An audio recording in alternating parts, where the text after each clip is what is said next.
If you're listening right now with that heavy, hollow feeling in your chest, the kind that makes it hard to breathe, you're in the right place. Today, I want to talk to the parent who's thinking, I failed. I missed something. I can't fix this. And now my kid is in real trouble. Maybe your teenager is using or spiraling or in treatment. Maybe your child has said the words that freeze your blood. I don't want to live anymore. And you're trying to keep your job, keep your family moving, keep the lights on, while your heart is on fire.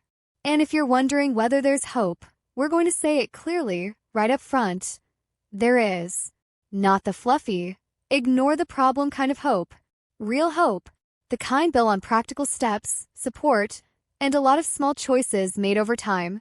We're going to cover what parents can actually do when the damage feels done, how to survive the regret, how to show up for a teen in rehab, and how to respond when a teen talks about suicide. And also, what you can do for yourself, because you matter in this too. One quick note before we go further. If your child is in immediate danger, if they have a plan to harm themselves, or you can't keep them safe, pause this episode and contact emergency services or a crisis line in your area. This episode is support and education, but it's not a substitute for urgent care. Okay, let's start with the hook I wish more parents could hear on day one of a crisis. Your child's story is not over, and your story as a parent isn't either. One parenting educator I respect says it this way: regret is information, not a life sentence. That's the mindset shift, because regret will try to convince you that you're disqualified. But regret can also be the moment you wake up and say, I'm going to do the next right thing, starting today. And another line that's helped a lot of families we've worked with: connection can be rebuilt at any age. That doesn't mean your teen suddenly becomes sweet and cooperative. It means the relationship is still alive enough to heal. Now let's name something that often gets ignored. When a teen goes off the deep end, the parent's nervous system goes with them. You're living in constant adrenaline. Your brain is scanning for the next disaster. You're trying to work, pay bills, and then you get a call from a counselor, a school, a rehab unit, or your child's friend with some terrifying update. Which is why, before we dive into strategies, we need a foundation. Here it is. You can't parent effectively in a constant state of panic. You can parent bravely in pain, yes, but chronic panic will make you reactive, inconsistent, and exhausted. So step one is not fix your kid. Step one is steady yourself enough to be useful. Not perfect, steady. If you're a parent listening who works long hours and still has to manage rehab meetings, appointments, insurance calls, and the emotional fallout, you're not weak for feeling crushed. And you're not alone. Let's talk about the two crises many families face at once: addiction or treatment on one side, and suicidal talk on the other. Sometimes it's two different kids. Sometimes it's the same kid. Either way, it stretches you beyond what you thought you could carry. First, for the teen in rehab or treatment, here's what helps and what usually doesn't. What usually doesn't help: long lectures, rehashing the entire history, demanding immediate apologies, or trying to control every outcome from afar. It's understandable, but it tends to backfire because treatment is already intense and your teen is already flooded with shame. What does help is surprisingly simple, but not easy. Consistency, boundaries, and a steady message of love without enabling. A clinical family therapist once put it like this: validation is not approval. You can validate feelings without validating behaviors. That's a game changer for parents. So validation might sound like, I hear you. This is hard. I'm glad you told me. It does not mean, it's okay you lied and stole and hurt people. Here are a few phrases that are short and doable, especially when you're tired. I love you and I'm staying in this with you. I can't change what happened yesterday, but I can show up today. I'm proud of every honest step you take. And when it comes to boundaries, try to keep them clear and boring, not punishing and emotional. A counselor I know says, boundaries are the rails that keep love on track. That can look like, I will talk to you when voices are calm, or I will not give cash, but I will buy what you need if we agree it supports your recovery.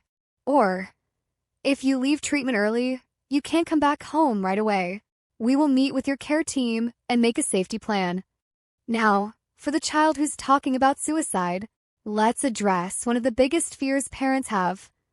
If I ask about it, will I put the idea in their head? The guidance from suicide prevention experts is the opposite. Asking clearly and calmly does not plant the thought. It opens a door. Many professionals say some version of, you don't create suicidal thoughts by talking about them. You reveal them and you make them safer to treat. So you can ask directly, are you thinking about hurting yourself? And if the answer is yes, the next questions are about safety. Do you have a plan? Do you have access to what you'd use? When were you thinking of doing it? I know even hearing those questions can make a parent want to throw up, but direct questions save lives because they tell you how urgent it is. And here's something else parents need to hear. When your teen says they want to die, it often means they want the pain to end, not life itself. Your job in that moment is not to argue them into optimism. Your job is to keep them safe and get help. What not to say, even though it's tempting? How could you do this to me? Or you have so much to live for. Stop being dramatic. Those statements can increase shame and make a teen hide it next time. What to say instead? Thank you for telling me. I'm really glad you said it out loud. We're going to get help, and we're not handling this alone. Okay, let's shift to the regret piece. Because many parents in crisis are carrying this private, punishing narrative. If I was a better mom, a better dad, this wouldn't be happening. Let's be honest, parents influence kids. Of course we do. And also, parenting is not the only variable. Temperament, trauma, peers, mental health, social media, substances, learning differences, and plain old human choice all play roles. One child development researcher said something I've never forgotten. Good parents can have struggling children, and struggling children can still grow into healthy adults. Your job is not to prove you were flawless in the past. Your job is to be responsive in the present. So, how do you get over regret without dismissing it? Here's a practical exercise. Take a piece of paper. Draw a line down the middle. On the left, write what I can't change. On the right, write what I can do next. On the left might be, I worked too much. I didn't see the signs at 13. We fought constantly. I reacted badly. I didn't know what I know now. And on the right, you write actions, not feelings. Actions like, I will attend family sessions. I will remove access to lethal means at home. I will schedule my own therapy. I will learn how addiction works. I will apologize for specific things. I will set curfews and consequences calmly. I will stop covering for them with school or other parents. Regret becomes useful when it turns into repair. Which brings us to repair. Parents sometimes think repair is this big dramatic speech that makes everything better.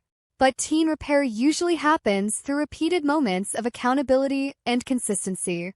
Here's a repair script that works because it doesn't demand anything back. It's simple, it's specific, and it leaves room for your teen to have their feelings. I've been thinking about how I handled things when you were younger. I know I yelled a lot, and I shut down when I was overwhelmed. I'm sorry for that. You didn't deserve it. I'm working on doing better now. And I'm here if you want to talk. Notice what that doesn't include. A long defense, a list of everything you did provide, or a request that they forgive you immediately. And if your teen responds with anger or sarcasm, you can still hold the line. I hear you. You're allowed to feel that way. My apology stands. Now let's get really practical for the parent juggling work and crisis. You need a system, not just willpower. Here are 8 concrete supports to build, and you don't have to do them all today. Number 1. Create a tiny daily anchor for yourself. 10 minutes. Coffee on the porch. A walk around the block. A short prayer. A breathing exercise. Something that tells your body, I'm still here. Number 2. Get your own support that is not your child. A therapist, a support group for families of addiction, a faith leader, a trusted friend. A lot of experts say some version of, Don't make your child your only emotional outlet. It's too heavy for them and for you. Number 3. Ask the rehab team what family involvement looks like. Don't guess. Ask, what should I do between sessions? What language helps? What boundaries should I keep at home? What are warning signs after discharge? Number 4. Simplify communication. When emotions run high, long texts become weapons. Try short messages. One question at a time. One boundary at a time. One plan at a time. Number 5. Set up a safety plan for the teen who's suicidal. Ask a professional to help you. But the basics usually include who to call, what to do if thoughts spike, removing or locking up means, and identifying safe places and supportive adults. Number 6. Build a calm consequence ladder for the household. Teens in crisis still need structure. Decide ahead of time what happens if rules are broken. Then follow through without speeches. Number 7. Protect sleep as much as possible. I know that sounds almost insulting, like, oh sure, I'll just sleep while my kid is falling apart. But sleep is a mental health intervention for you. If you can't sleep, talk to your doctor. Ask for help. You're not being dramatic. Your brain is under siege. Number 8. Keep a wins log. Even if it feels ridiculous. She went to group today. He answered my call. No police tonight. In crisis, your mind only tracks danger. A wins log trains your brain to see progress and keeps you going. Let's talk about the teen who's had an attitude since 13, because that detail matters. When a parent says that, they're often describing years of conflict, defiance, or emotional distance. Sometimes that's normal adolescence turned up high. Sometimes it's depression, anxiety, trauma, ADHD, substance use, or a deeper mental health issue. And sometimes it's the family stuck in a pattern. The teen pushes, the parent clamps down, the teen pushes harder, and everyone feels powerless. So here's a question to ask that can shift the whole dynamic. What is the need underneath the behavior? Not to excuse it, to understand it. A family therapist might say, kids do well when they can. When they can't, there's a barrier, skills, stress, mental health, environment. If your teen is harsh, dismissive, or constantly angry, you can shift from, how do I make them respect me? To what skills are missing and how do we build them? That often leads families to the right kinds of therapy and supports. And at the same time, you can still require basic respect. You can say, you can be upset. You can disagree. You cannot insult me. That's not cruelty. That's a healthy boundary. Now a big fear. What if my child never changes? Here's the honest answer. You cannot control their choices, but you can influence the environment, reduce harm, and keep the door open to recovery. And your consistency matters more than you think. People in recovery often say that what kept them alive was one adult who didn't give up, who had standards, yes, but also kept showing up with dignity. Let's close with a picture of what hope can look like. Hope might look like a mom who goes to work, exhausted, but makes one call on her lunch break to a counselor. Hope might look like putting the medications in a lockbox. Hope might look like saying, I'm sorry, without begging to be comforted. Hope might look like refusing to fund destructive choices while still texting, I love you. I'm here when you're ready for help. Hope might look like you realizing that the goal isn't to rewrite the past. The goal is to build the next chapter with better tools. If you're the parent listening who's haunted by the thought, I'm not the best mother, or I failed, I want to offer this. You are here. You are seeking. You still care. That is not nothing. That's the beginning of repair. And you don't have to carry this alone. Get professionals involved. Get community involved. Let people help you hold the weight. One last quote that feels fitting. It's never too late to become the parent your child needs now. Not the parent you wish you were then. The parent you can be now.